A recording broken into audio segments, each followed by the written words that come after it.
जय हिंद साथियों। तो आज की इस वीडियो में आपका स्वागत है। यदि आप भी हमारे इस चैनल में नए हैं तो चैनल को सब्सक्राइब करना ना भूलें। तो चलिए आज की वीडियो हम शुरू करते हैं और इस वीडियो में हम मृदा अपरदन के बारे में हम जानने की कोशिश करते हैं।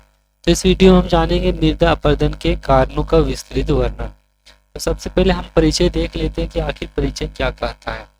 तो मृदा, जिसे हम मिट्टी कहते हैं, तो मिट्टी किसी भी पारिस्थितिकी तंत्र का एक महत्वपूर्ण घटक है जो पेड़ पौधों के विकास, जल संधारण और जैव विविधता के संरक्षण में सहायक होती है।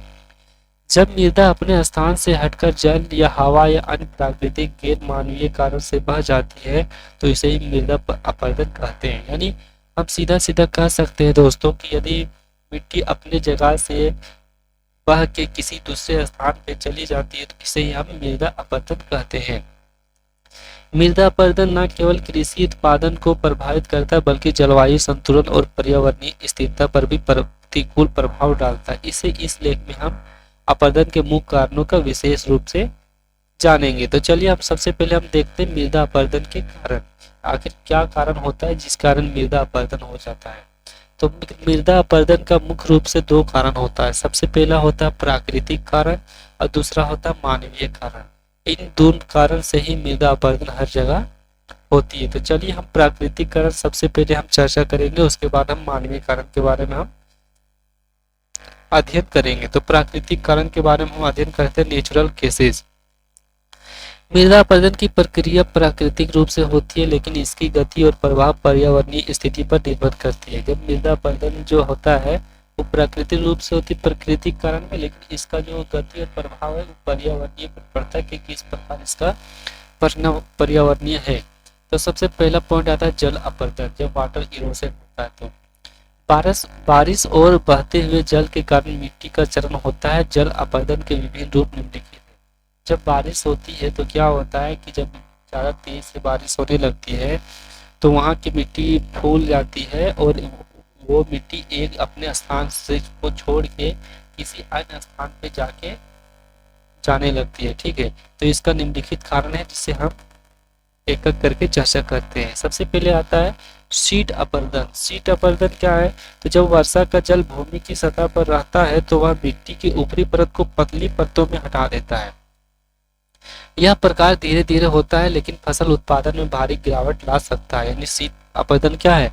तो शीत अपरदन वे होते हैं जब वर्षा का जल भूमि की सतह पर बहता है तो वह मिट्टी की ऊपरी परत को पतली परत में हटा देता है। यह प्रकार धीरे धीरे होता है लेकिन फसल उत्पादन में भारी गिरावट भी ला सकता है।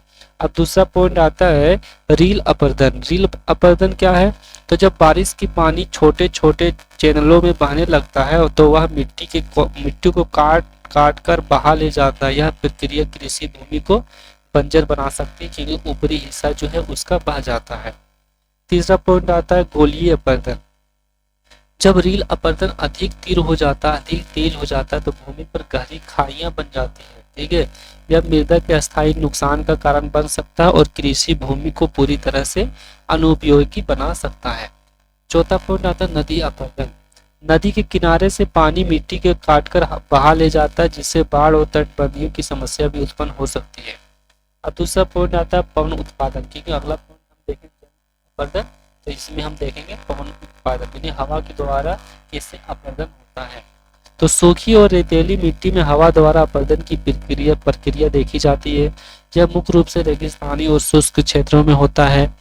तेज हवाएं मिट्टी के कारण कणों को उड़ा ले जाती है जिससे भूमि बंजर होती जाती है। पवन अपरदन से रेत के टीलों का निर्माण हो जाता है जो कृषि और मानव बस्तियों के लिए हानिकारक भी हो सकता है। जब पवन उत्पादन अपरदन होने लगता है तो क्या होता है कि एक क्षेत्र की मिट्टी को धूल बनाकर उड़ा के ले जाती है और उस क्षेत्र में जाके बस जाती है जहाँ पे ऊंचे क्षेत्र है यानी पहाड़ वहाड़ है। और जब पहाड़ पे बसने लगता है तो एक बहुत बड़ा टीला भी बन जाता है। अब तीसरा हम देखते हैं कि भूस्खलन के द्वारा मिट्टी अपरदन इस प्रकार होता है। तो पहाड़ी और ढलानदार क्षेत्रों में भारी वर्षा, भूकंप या वनस्पति की कमी के कारण मिट्टी बड़े पैमाने पर खिसक जाती है, खत्म होता है। भूस्खलन से कृषि भूमि, सड़कों और मानव आवासों को भी क्षति हो सकती है, नुकसान हो सकती है।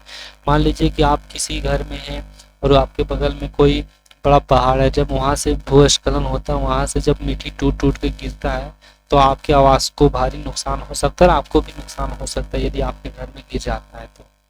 चौथा पॉइंट आता है तापमान में उतार चढ़ाव। तापमान में जब उतार चढ़ाव होता है उससे भी क्या होता है, मृदा अपरदन होता है। दिन और रात के तापमान में अधिक अंतर से मिट्टी की ऊपरी परत सिकुड़ती है और फैलती रहती है, जिससे मिट्टी कमजोर हो जाती है और आसानी से हट सकती है। यानी इसमें कहा गया है दोस्तों कि जब दिन में टेम्परेचर ज़्यादा होता है फिर रात में कम हो जाती थी, दिन में ज़्यादा होता है रात में कम हो जाती थी, क्या होता है कि जो मिट्टी का ऊपरी जो परत होता है वो एकदम मुलायम हो जाता है और यह धीरे धीरे टूटने लगता है, जिस कारण उसकी ऊपरी परत हट जाती है और वहाँ फिर मिट्टी वहाँ से दूसरी जगह चल जाती है। तीसरा आता है हिमानी अपरदन। हिमानी अपरदन क्या है, तो पहाड़ी और ठंडे क्षेत्रों में हिमनदों की गति मिट्टी और चट्टानों को काटकर खिसका देती है। यह धीमी प्रक्रिया होती है लेकिन इसका दीर्घकालिक प्रभाव होता है। क्या होता है हिमानी परिवर्तन, जब ठंडे क्षेत्र में या पहाड़ी क्षेत्र में जब बर्फ जम जाती है तो वहां से जब बर्फ बहती है तो क्या होता है कि बर्फ अपने साथ साथ मिट्टी को भी बहा लेती है, लेकिन यह प्रक्रिया धीरे धीरे होती है लेकिन यह बहुत ही प्रभाव हो जाता है। ठीक, आगे आता मानवीय कारण। हम उतने आगे की वीडियो आगे हम पूरा देखे थे प्राकृतिक कारण, अब देखते हैं हम मानवीय कारण। यानी मानवीय कारण का क्या, इस कौन कौन सा ऐसा कारण है जिस कारण मृदा अपरदन होती है। तो चलिए शुरू करते हैं। मनुष्य की गतिविधियां मृदा अपरदन की दर को कई गुना बढ़ा सकती है। जो मनुष्य जो है वो मृदा अपरदन की जो दर है वो कई गुना बढ़ा सकती है, जिसे हम निम्नलिखित उदाहरणों से स्पष्ट करते हैं। सबसे पहले अगर मनुष्य वनों की कटाई ज्यादा करता है तो क्या होता है कि मृदा का अपरदन बढ़ जाता है। क्यों, क्योंकि वृक्ष और वनस्पति की जड़ें मिट्टी को पकड़ कर रखती है, क्योंकि जितने भी वृक्ष और वनस्पति है वो क्या करता है, मिट्टी को जड़ से पकड़ के रखती है, जिससे वह अपरदन से सुरक्षित रहता है। लेकिन जब पेड़ की कटाई होती है तो मिट्टी ढीली हो जाती है और बारिश के पानी से आसानी से बहने लगती है, और जंगल की कटाई से गालिया अपरदन और भूस्खलन की घटनाएं भी बढ़ जाती है। अब दूसरा पॉइंट आता है कृषि और अनुचित पद्धतियां। खेतों को बार बार जोतने से मिट्टी की ऊपरी परत कमजोर हो जाती